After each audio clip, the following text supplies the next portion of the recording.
Hi guys, I think we're getting it right. Welcome. Melissa, are you there? Where are you?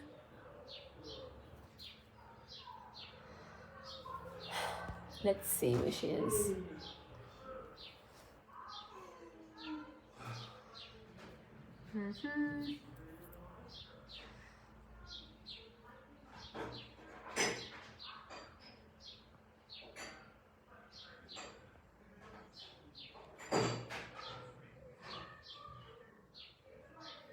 Melissa, are you watching? I sent you an invite. Talk about tech. Let me see. Can you send me a request to join?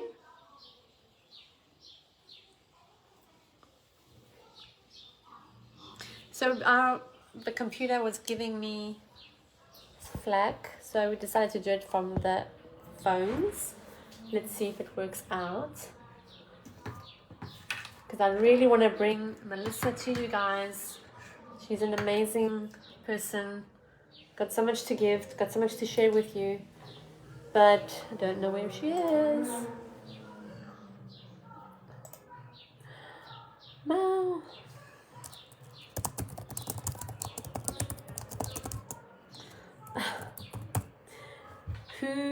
Who can tell me who's on watching?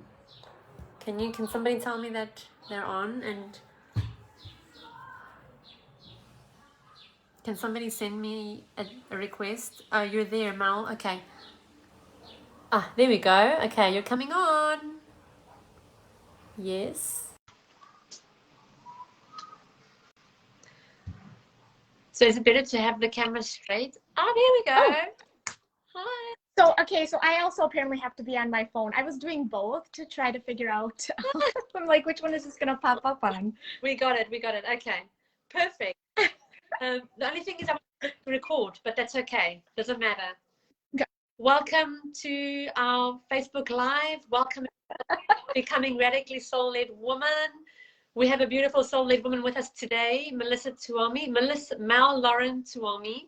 She is our guest speaker today. We've actually just started this feature in the group where I will be hosting a speaker once a month.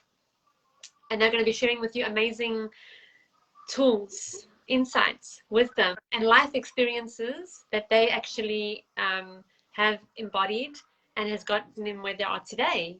So I'll just give you a quick rundown about Mel and who she is.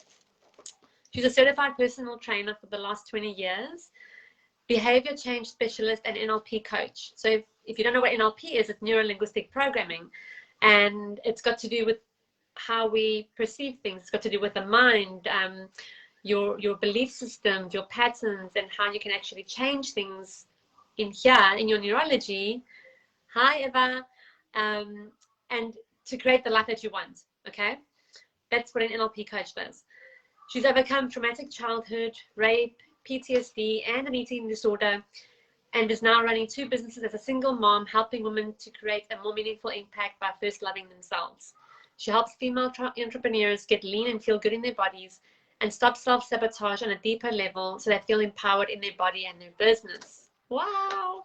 Okay, so Yay! Jem with us today, and I'm so honored to have you with us today. Eva, if you have any questions, thank you for being in the chat. Thank you for being active.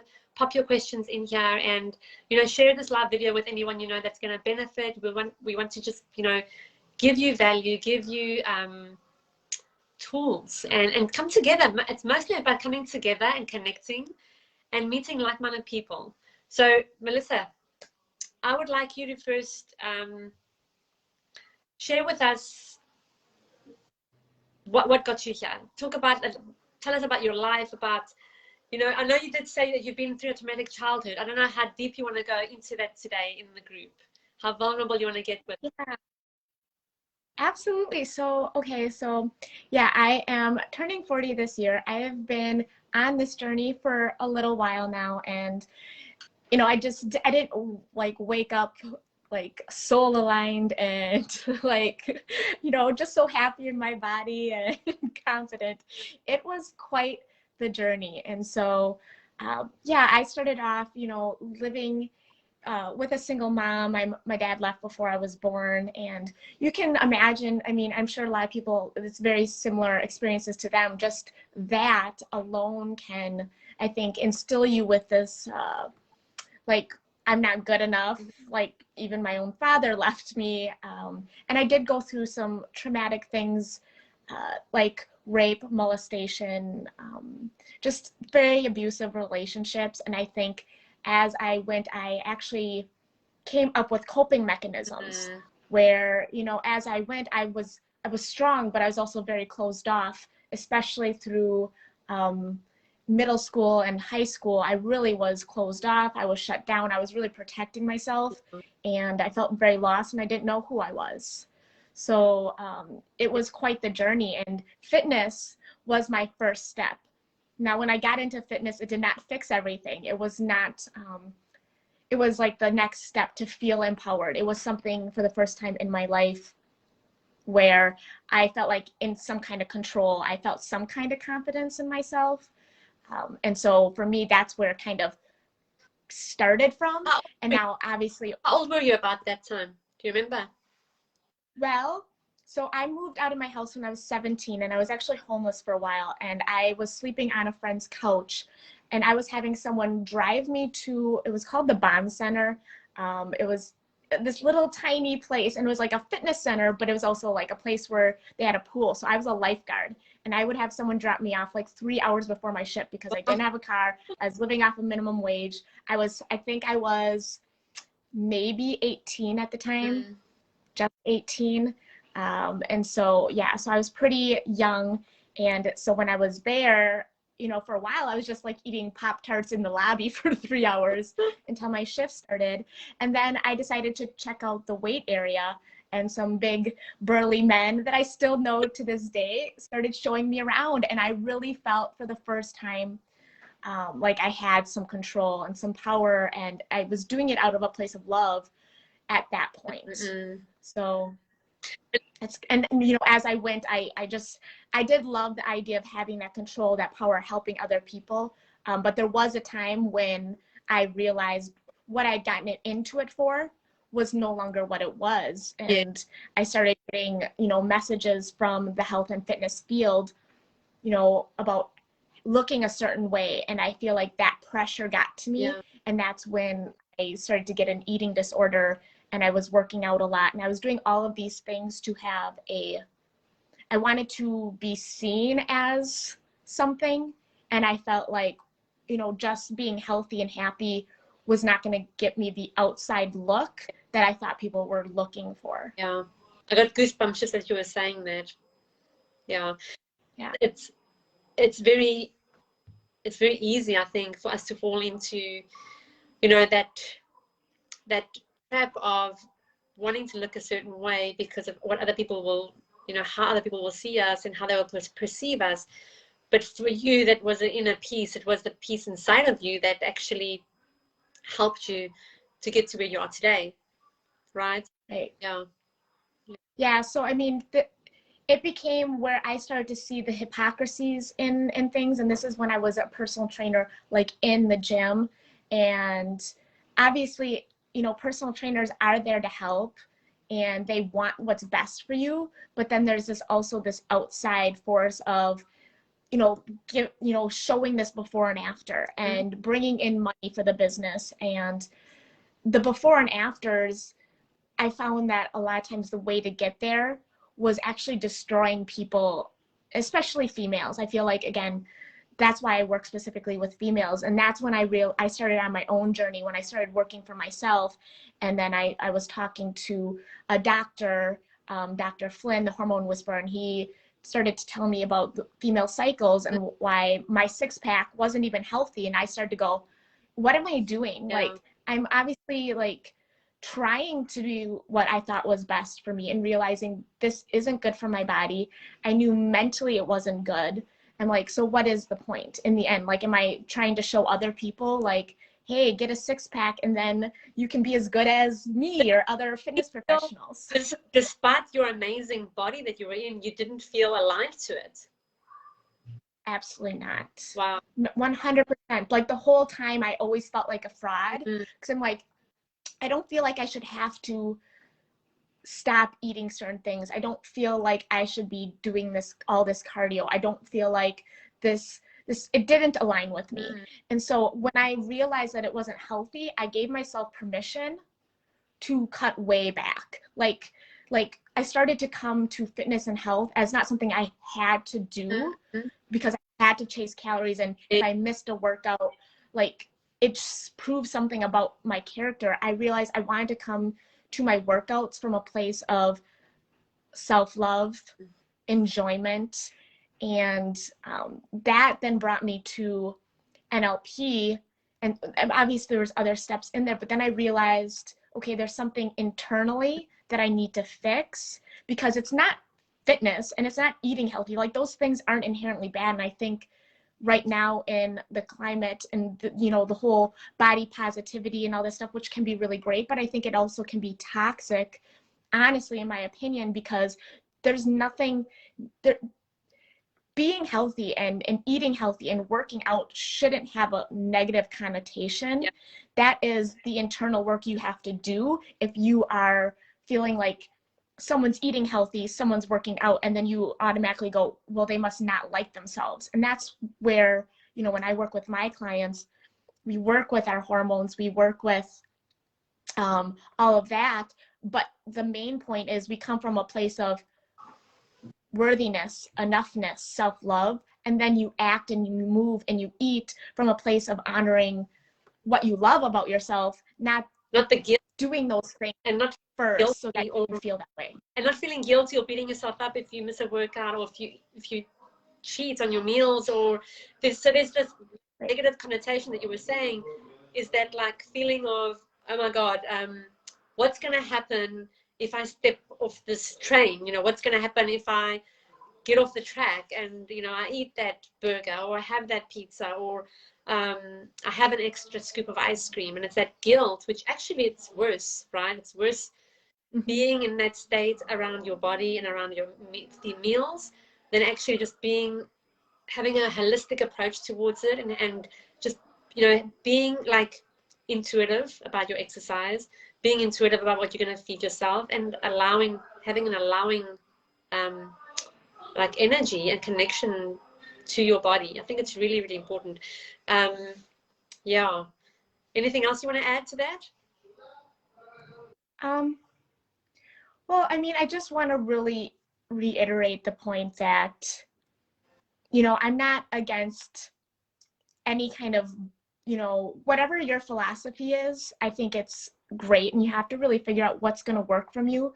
But I think the awareness of where it's coming from is the most critical part. So in each moment when you are eating something or exercising, or even if you're feeling triggered or something, realizing that the more aware you can be of these responses, the more important it can be, because then you can come to the root cause of it. So like when it comes to weight gain, it's not the food. You have to like be super, super aware and go, what is really causing all of this? That is the root cause. So exercise and diet are never going to fix it anyways.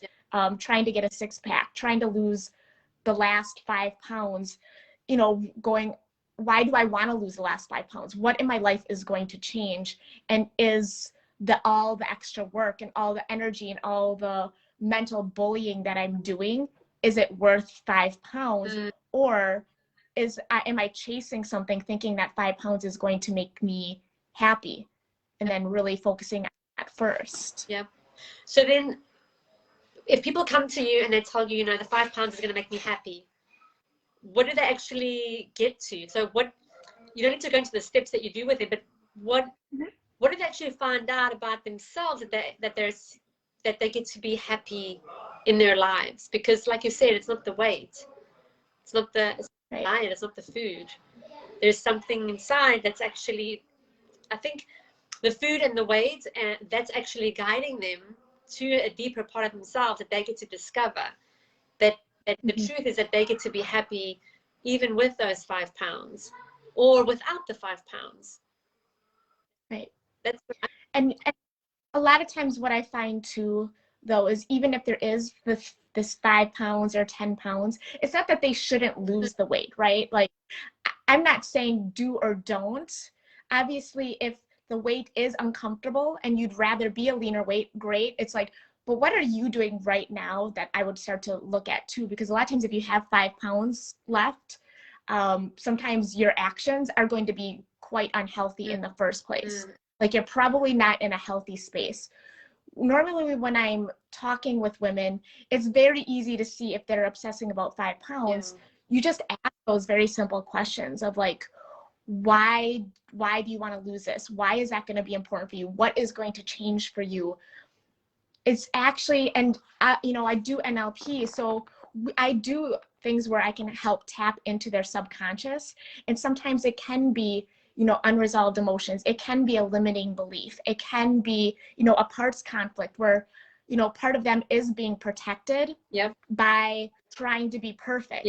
So there's a lot of different things that could be happening. And honestly, simple conversations with someone, it will come up really quickly. But the thing is most of us aren't walking around with our deep issues up here. Like, we're not walking around going, my inner child, or, you know, when I was younger, I did this to, like, I tore a piece of myself off to protect myself so I could survive. Like, no one's walking around like that. I mean, there probably are. Like, if you're a soul-aligned woman and you're on a journey, you probably are like, yeah, I totally get that. But majority of people are going, I just hate the way I look in these jeans, or I just want to feel good in a swimsuit. I want to feel sexy in front of my husband and I want to be present. I want to stop obsessing about food and diet and how people are perceiving me.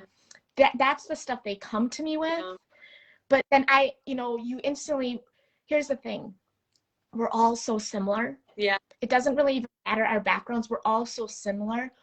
And most women, I can really pinpoint what the underlying issue is, where it came from, the belief. Like, we can really deconstruct that, you know, in our calls or through the trainings that I do. But usually it's not that hard to find. It just depends on how willing someone is to open up and be really honest, vulnerable. Thanks. That's really, really key. We have a question from Gabriella. Let's get to her question, and then we can move on, because I'm going to ask you some of your questions. So, hi Gabriella. First of all, thank you for being with us.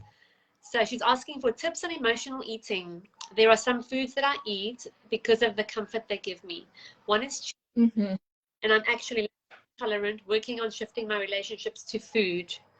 Okay, so that's her question. What tips can you give around emotional eating? Perfect. You know, in my program, I do actually some limiting negative emotional release, so we can actually tap into that. But what I would say is, in those moments, it is really about, because all of that stuff is subconscious. So what we want to do is bring it to awareness. So if you're already on that journey, you're halfway there. I would say is realizing that each emotion is a lesson. So we're not looking to each emotion as, oh, I want to push it down, or I want to ignore it or numb it or distract myself. Realizing that emotions are coming up from your subconscious so that you can work on them. And so every time you're turning to food, all you're doing is pushing it down further, and it's going to come up stronger, more often. And a lot of times it comes up with your female cycle, because during our female cycles, we automatically have these emotional roller coasters, but they're very intentional for women. There's times during the month when we are very nurturing, we're very inward, and we bring up these emotions and we go, I'm so emotional, this is horrible. Those emotions have been trying to come up for how many years that they're still bubbling up to the surface. So realizing that, first of all, when it comes to emotions, we don't want to distract. We want to deal with emotions and figure out what the lessons are for those emotions and deal with them. Like, just naturally get into a habit of either it's journaling and start writing out and going, what am I feeling? What is the lesson for this? So anger, if you eat when you're really angry, that's usually like a boundary is being stepped and you have oversteps. So you have to realize, is this a boundary that I should have, or is this a misplaced boundary? Like a boundary that I shouldn't really have, and then you can decipher that. If it's a you know, something about sadness or anxiety. Anxiety usually means that, okay, that's a future-based emotion. That means I need to be more present, or I need to deconstruct what's going on in my life and just really simplify. So figuring out which, you know, guilt was a big one that I helped one of my clients with, and she ate when she felt guilty. So just realizing that emotions are the lessons, they're the message. They're sort of like the, and so they're like the what they're like the compass guiding you where you need to go. they're trying to teach you something. Yeah. So they're trying to teach you something from the subconscious that we tend to either distract ourselves, numb ourselves. We just don't want to feel the things. And if we would just allow ourselves to feel them and understand what's going on and accept them, then you wouldn't have to turn to the food. Yeah. I like to use the word buffer, because we use food as a buffer. Buffer our emotions, or we use shopping as a buffer, or Facebook or Instagram as a buffer. It's just so easy to scroll. That's also feeding, you know, feeding you to hide the emotions that are actually coming up for you. So Gabriella's saying, yes, I love this. There are messages that bring lessons. Okay, I hope that answers your question, Gabriella. Give us more questions, okay? This is great. We have another question from Eva. Eva, I hope I'm saying your name right. I'm a single mother on the journey to self-love. So, yeah, Mel, I'm sure Mel's story resonates with you. You know what, when I became a mom, just to put this out there, when I became a first-time mom, I've got 2 kids now, but when I became a first-time mom, and I was in that, you know, full-time motherhood mode and happily married to my husband, so I have support and all that, I was like, oh my God, I take my hat off to single moms. Really. Like, you're wearing hats. I take my hat off to single moms, because me being married, we're going off topic, being married, having support, having grandparents around, you know, things, you know, support. And being so grateful for that, and also acknowledging the role that single moms play in their kids' lives. That's huge, huge. So just putting that out there and acknowledging you all. So Eva says, I'm a single mother on a journey to self-love. Mel, your story and what you're saying is so inspiring to me. I get that. Thank you. Okay, so she doesn't actually have a story, a question. She's just saying, thank you. Sending love. Perfect. Beautiful. Thanks, ladies. So I've got some questions that I will ask you so that you can help support these ladies. Let's talk metabolism, right? Because I know that everybody has a different metabolism, and a lot of people don't actually know their metabolisms. What are the biggest metabolism mistakes that people make, that women make?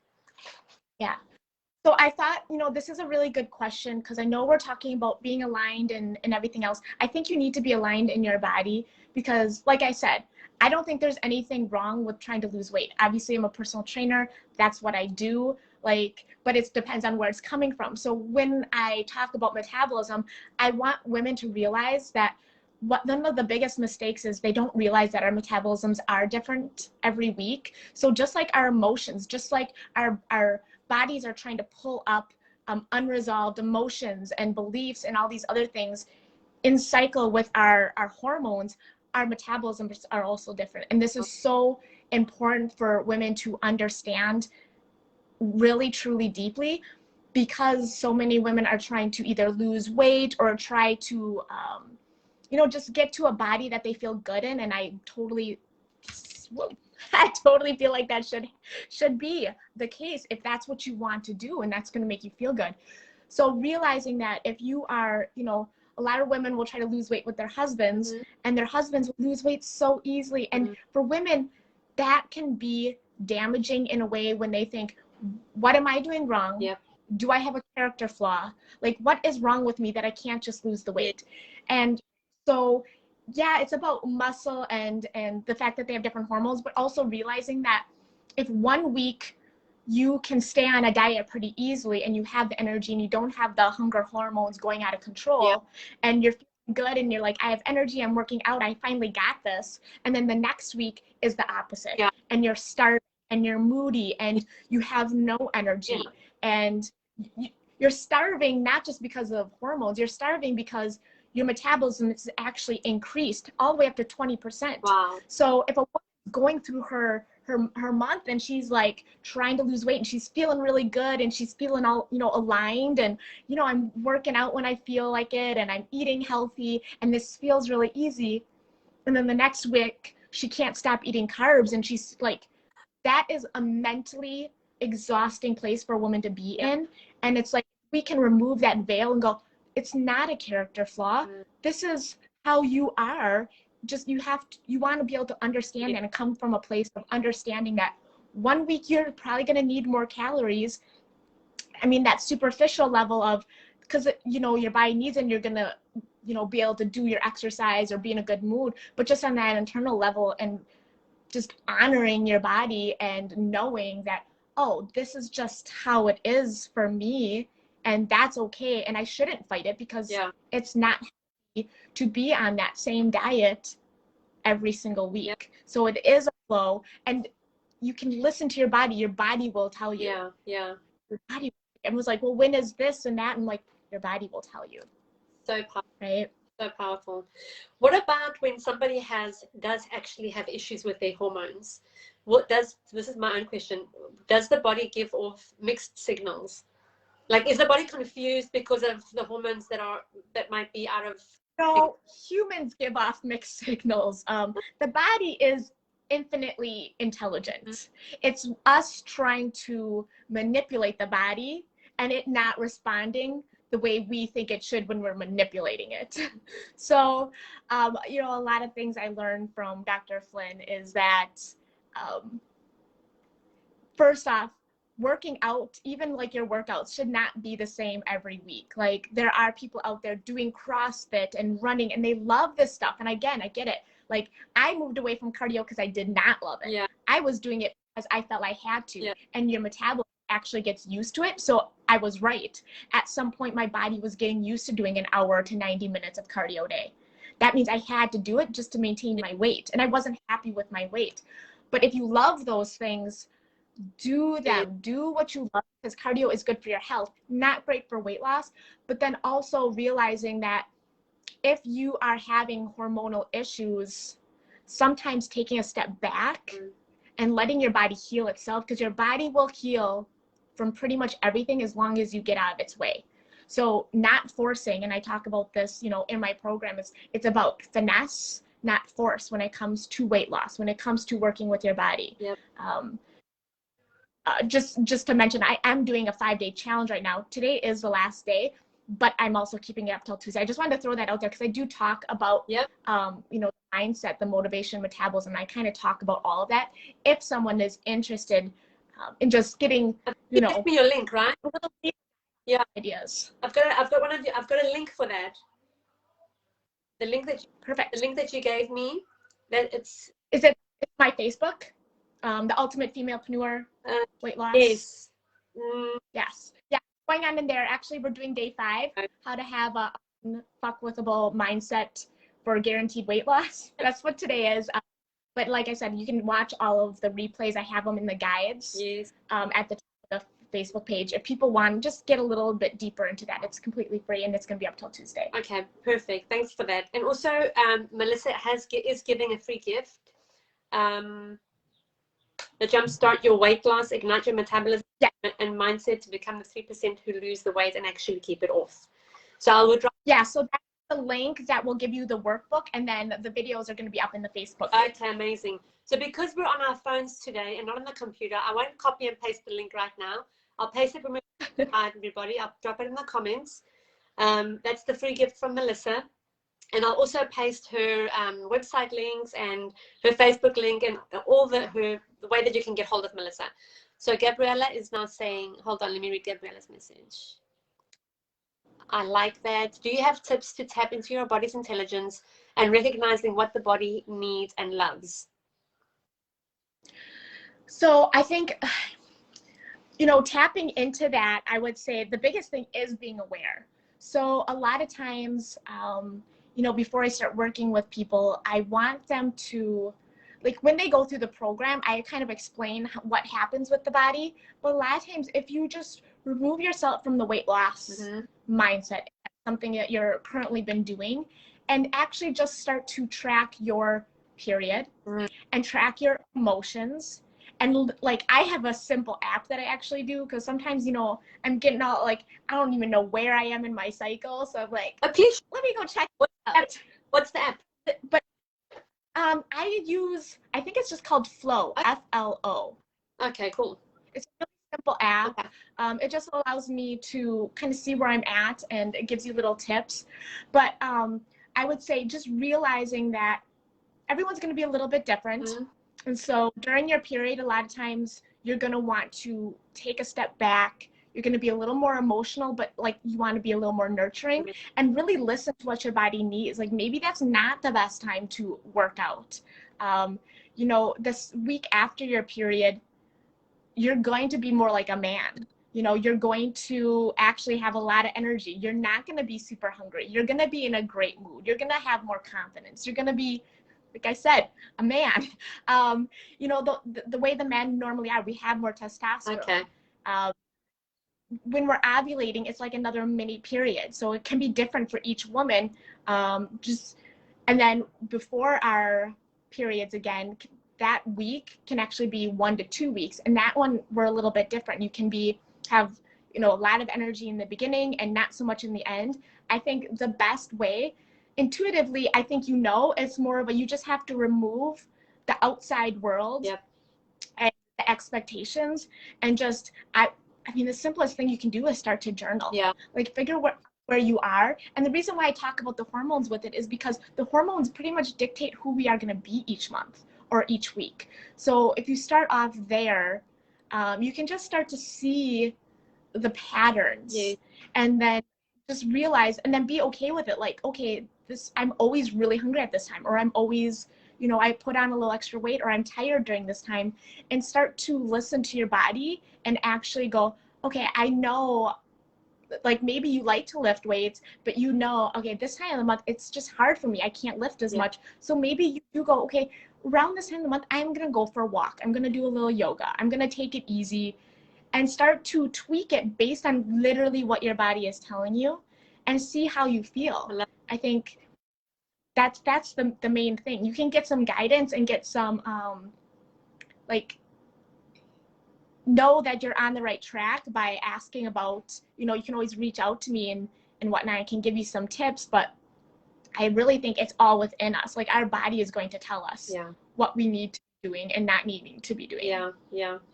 But enough confidence to actually listen to it, and not having that fear of weight gain, or, you know, oh, I have to do my workouts, otherwise, you know, I'll be lazy, and people will look at me and, like, especially if you have, like, your identity wrapped around certain, if you overly wrap your identity, like I did when I was, you know, trying to detach, like, what the fitness world wanted and what intuitively felt right for me. I had to, like, remove my identity from that ego, because again, the whole, like, needing to have a six-pack and needing to lift really heavy and needing to have certain things really messed with me, because then I was coming from a place of what the outside world expected, and I was ignoring what my actual body was telling me. There was attachments to that, to how you looked and to how you had to look, and how that made you perceived by people around you. And I think it's really, really important. I love Gabriella's question, because we all have the capacity to tap into our body's intelligence. So, and we all have intuition. We're all capable of being highly intuitive beings, and it's just a matter of making the space. So when I say create space, it means create time.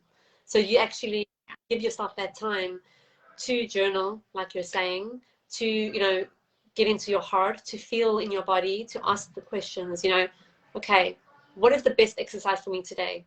And your body will answer you. Your body will reply. Tony has a question.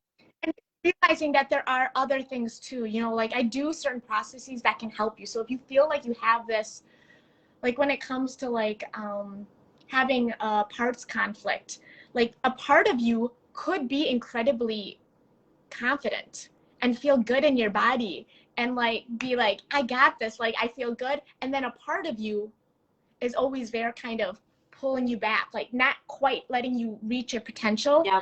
So realize that there can be some subconscious, depending on where you pull these things up, because your subconscious just takes information.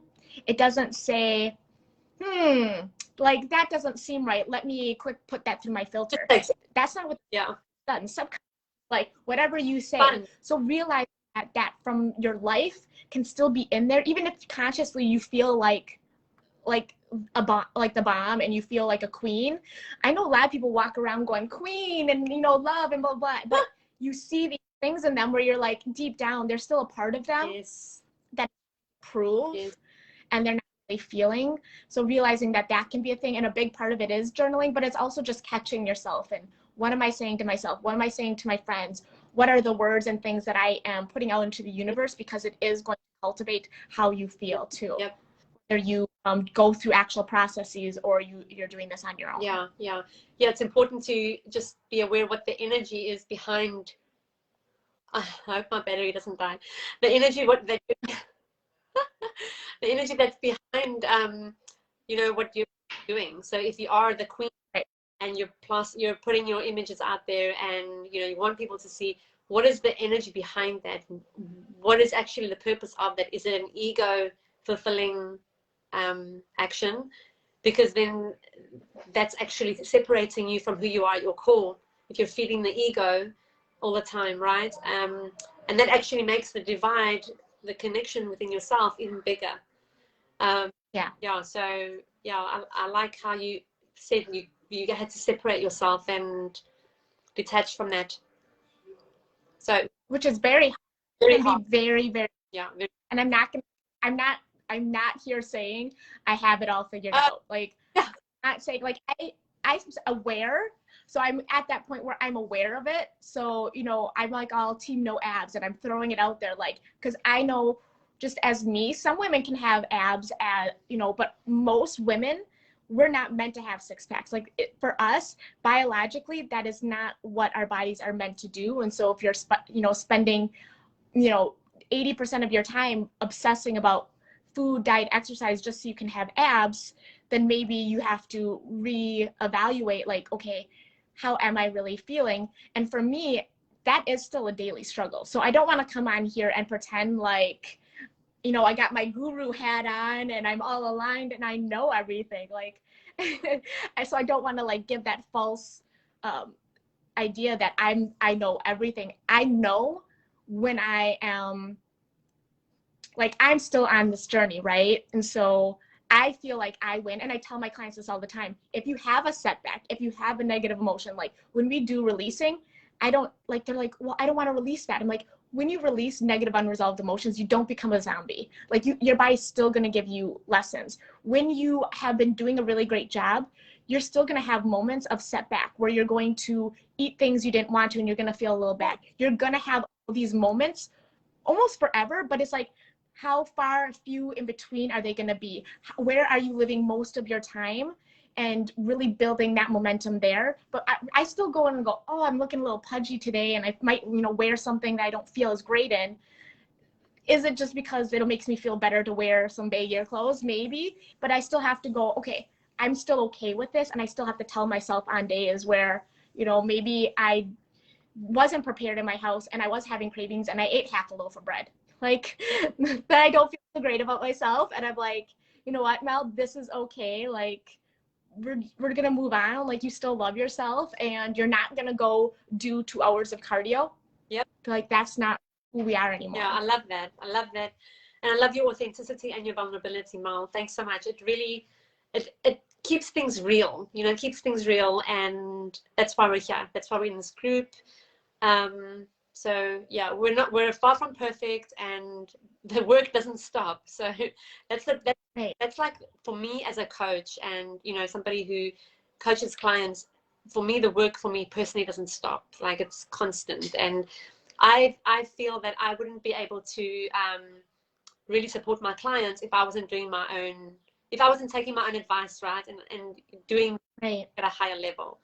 So, and yeah, and that's a big thing for me too, is realizing that having communities like this, or like my program, like having communities, I always, you know, when I have girls in there for a while, I put them as leaders and I go, okay, now you're going to be a leader of this group, because I know 100% being a leader and stepping into that identity, stepping out of the perfection identity, but stepping into a leadership identity where you're aligning with being your best, not being perfect, just showing up, that can be huge for people. So anyone who's watching this, if you can step into that identity of being a leader, not being perfect, but being in this place and what you really want to be, you're going to show up as that. And because we don't want to be hypocritical, so that's, you know, in the day when I was trying to have a six-pack and I was trying to look like the fitness models, it was so destructive because I didn't want to be hypocritical, because I'm like, I have to have this. In conflict. I really, yeah. So definitely when I realized that, you know, that's not what I want, now I can be aligned with what I actually want. And that's when it becomes a lot easier, because now my ego helps me a little bit more to align with what I actually want to put out there. Yeah. And it's all about awareness. It's all awareness. Yeah. That's the first step. So, okay, Tony Harrison, we're going to finish off shortly. Let's read Tony. Tony, thanks for being here. Tony is an old school friend from South Africa. One of my biggest takeaways from following Alexia has been, be quiet with yourself. I have made time to deal with myself, ask myself inner questions. I started thinking I wanted to lose weight to look like others. It was not fun. When I found workouts that made me feel good and used that as my motivation, it's so much easier. If it's 30 minutes, it's okay. If it's 15 minutes, it's okay. Does it make me feel good, and has my intention been pure rather than selfish or superficial? Man, those weeks are awesome, and it leads to it being easier and easier and freer. It's fab to hear that listening to your body is a good idea. Oh, beautiful, Tony. Exactly. That's the gist of it. Whoop. And then the phone. Don't you love it? Okay, that's good. No, that's lovely. I think that's really important. And it can seem so simple when you're saying it, but so many people are so far from it. Yeah. And I think that's, again, you know, where this whole like body positivity movement is coming in. I think we're a little too focused on our bodies. And so I think if we had just a little less, not that you should still feel confident, that's amazing, and I want everyone to feel confident, gorgeous, and beautiful all the time, but just realize that it's not, if we're focusing on the outside to get it, we're focusing on the wrong thing. We need to focus on the inside first. I mean, that's going to be the most important part. I often talk with my clients about a higher level of confidence, and I try to explain it as like, it's got nothing to do with how you look. It's got nothing to do about, you know, the clothes you're wearing. It's actually got all to do about who you're being, you know, how you're, it's that leadership that you spoke about. If you're able to show up for yourself from a space in your heart, and you show up for yourself every day, no matter what it is, you know, and you're committed to being happy. You're committed to becoming aware of what you're feeling. You're committed to doing that journaling.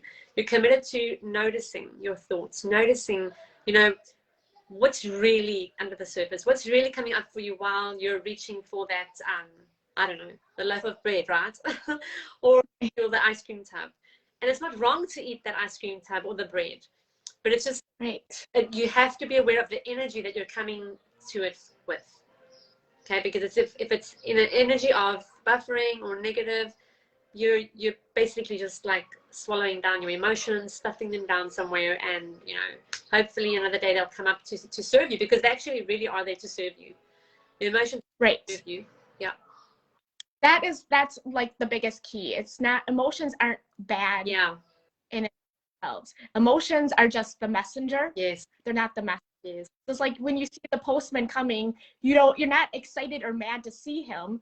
You are more interested in the message he's bringing. So it's not the postman.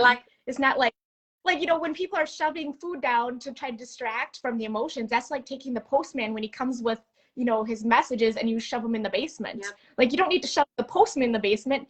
He just wants to give you a message. Just take the message, let the emotion go. Take the message for the lesson, let the emotion go. We got one more question. This is from Naza. Naza, thanks for being here. So she's asking, can you love yourself and at the same time want to lose weight? 1,000 bazillion %. Absolutely. 100%. Like, that's my main like message, is that weight loss is not bad. And that's the hard thing that I see in a lot of positivity groups. Just what I'm seeing. This isn't everyone, but I'm seeing this, like, I feel like it's a little toxic, where they're making people feel bad for wanting to lose weight. This is a temple. Like, it's not who we are, but what we're carrying around. And so losing weight and feeling good in your body is not a bad thing. You just want to you just have to realize, where am I coming from? Do I want to feel better? Do I want to look better? You can want to look better and not hate the way you look. Right? I don't put on mascara because I hate myself. Right? I didn't put on mascara this morning going, oh my God, I'm just so ugly, these lashes. I must hide. Like, I just put it on because I like it. I feel good, and I'm wearing it to be happy. Eating healthy, working out, getting leaner when it's getting warmer here, because it's still a little chilly. Like, I love getting a little bit leaner.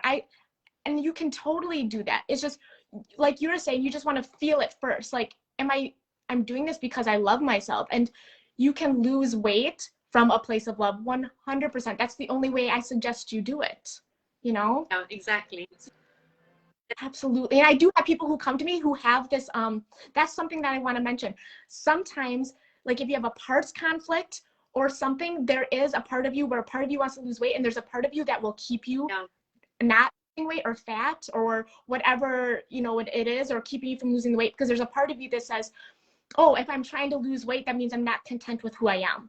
And so there's this misalignment, this part, like, part of you wants to lose weight, part of you is trying to keep you safe because it wants you to be aligned. And so if you align losing weight with not loving yourself, then you're never going to lose the weight. Exactly. Yep. You just won't do it. Just like if people think that rich people are selfish, you will always be poor. Yep. If you think skinny people are vain, you will always be, you know, overweight. Like, that's just how it is, because if you're not fully aligned, if you have parts conflicts, yeah, it's going to be really hard. So yes, come from it of a place of love. Like, if you're eating fruits and vegetables, how could that be unloving? If you're doing it from a place of love, like, I'm eating this because it's nourishing. I'm working out because it feels good. Working out is my favorite thing.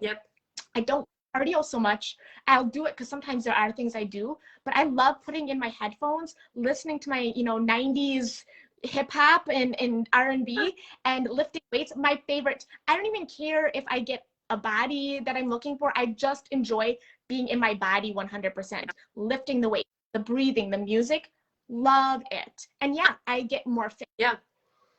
That's a time in space where you are fully aligned with your body, and you're in the you're in the feeling, and you're in the sweat, and you're literally in your body, and it can actually be a very out of body experience, I think. Like, when I used to work out with a friend of mine, a Scottish friend, we used to do a lot of spinning together. Oh my God. And the trainer was incredible, and it was just, I mean, you probably know, a studio full of amazing people, you know, just there coming together for one purpose, coming together to do this class, amazing music blasting in the background, and then this trainer is just helping you go for it. And then you come out of that class drenched, but for that 1 hour you were in like another time and space, in another zone. It's like a deeper meditation.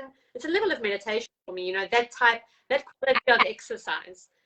Like, yes, even going for a walk with my kids. And that's that reason why I do it, for the absolute passion, love. It's like like, I teach, I don't do it for the money at all, because there's no money in it, but I just go there every single Monday night, and I'm like, this is my time, and I'm there for them, but I'm really there for me, because I'm just like, it's so much fun, and brings so much joy. And yes, and that's been like a big thing for me forever, is that music and the dancing and the getting in your body, and, you know, not caring about a calorie at all. Like, I wouldn't even care if I lost any calories at all. Yeah. And even like feeling your heartbeat, like coming out of your throat, and just like being really, really connected. I think that's really, really, I think because people are doing their fitness from a space of the outside, they're missing this piece of that deeper connection and that alignment that you get to have with your exercise routine, with your nutrition, and just your relationship with food. It gets to be easy. It gets to be beautiful, and it gets to be a journey. You know, it's not something at surface level. If it's somebody who is struggling with their weight, there's stuff that you get to discover about yourself. That's what. Yeah, 100%. Yeah, so definitely, you know, I think being healthy, losing weight is definitely a form of self-love. You can turn it into something else. And I think a lot of people do, unfortunately. A lot of people come to me and they want to be confident, but then their whole time they're beating themselves up, and I see it instantly. I know instantly what their issues are just from the way they berate themselves, their body parts, their inability to be perfect. It's like, that's the first thing we have to get over, because if you don't love yourself now, you're not going to love yourself when you get that body anyways. Yeah. It doesn't mean you have to love yourself now and then stay in your body. Like that, those two things are not the same. Like if I was 100 pounds overweight and I loved myself, doesn't mean me trying to lose weight is a sign that I don't love myself. I think it's more of a sign that I do. Yep. Because you're going to feel better. Your energy is going to change. Like you're going to vibrate on a higher level. You're going to attract higher vibrating people. Like it's all connected. And so, yeah, I mean, once you're healed on the inside, it heals the outside. Yeah, exactly. Okay, guys, I'm just going to say it again. Mel has given a gift for everybody in the group. I'll pop it in the comments because I'm on my phone. We had technical issues. And off this live, I will pop it in the comments. Okay, it's a beautiful gift that she's giving. And I'll also pop in all her details. And if you want to connect with her, you'll be able to find her on those links. Melissa, thank you so much for being with us. Thank you. It's been so valuable and informative, and I hope everybody who's joined us has gotten value and, you know, their answers. And whoever catches the replay, just hashtag replay and tag us, or, you know, and ask us questions. Send your friends to Mel. Come friend. I need more friends on Facebook. I all started Facebook more, so I need more friends. So come friend me. You know, let's chat. I love connecting with people like this, and Facebook is so incredible for this. So thank you so much for, you know, inviting me. I feel incredibly honored. You're so amazing and so much good energy, and I want more of it. Bring it on, girl. Okay, good. Thank you so much. Have a beautiful. Thank you. If anybody has any more questions, drop them in the comments. Connect with Mel, and yeah, enjoy the weekend. Have fun. Okay. Bye, guys. Bye.